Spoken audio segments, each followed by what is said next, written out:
As we deal with the summer sizzle, a lot of us might be looking to just kind of get away from the hustle and bustle of the crowds and the cars, and that vacation can actually be found right around the corner. I really hope it is for you, or in this case, just across the Currituck Sound. News 3's Erica Craven takes us to explore one of the hidden gems.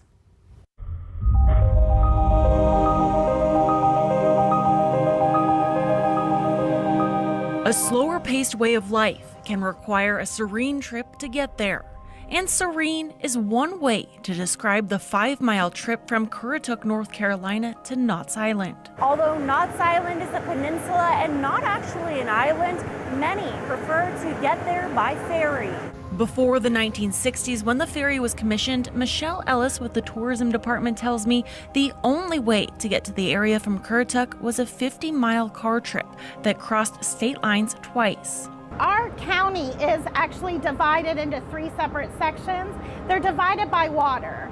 So we've got the mainland corridor, we've got Knott's Island, and then we have Coralla, which are our beaches. The ferry ride to Knott's Island is a draw to vacationers too. We went down to the Outer Banks for 2 or 3 days. We're kind of newly retired, and so we wanted to spend some time at Kitty Hawk and Nag's Head. This was a nice ending to our 3-day vacation. On the island and inside the Knott's Island market that's been in operation since 1855 and predates the Civil War, Sonia gives me the inside scoop. Our coleslaw is the most popular in town. This is the conversation place. Anything that happens on Knott's Island is going to be people in front of the coffee pot, sitting at the tables, discussing the state of affairs. Simplicity and community, she says, are the reasons she'll never leave. When you say?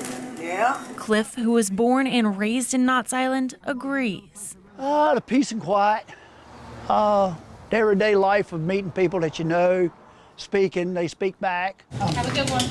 You too, dear. We really don't know many strangers. He says although it's a small community, just 1,899 residents, they do get some visitors. When we had the Peaches and the Peach Festival, and way back when we had a May Day instead of the Peach Festival.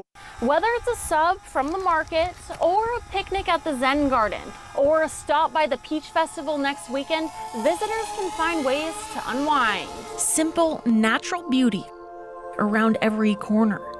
With one of the biggest draws to Knott's Island, the Mackay Island National Wildlife Refuge.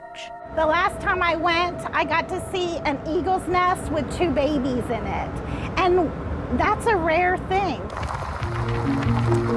A wildlife service worker we met along the way shows me the untamed areas. Birding, biking, and kayaking paradise. This wilderness is also home to several endangered, threatened, and near-threatened species. Just take a look and a listen. How often do you get to experience something like this?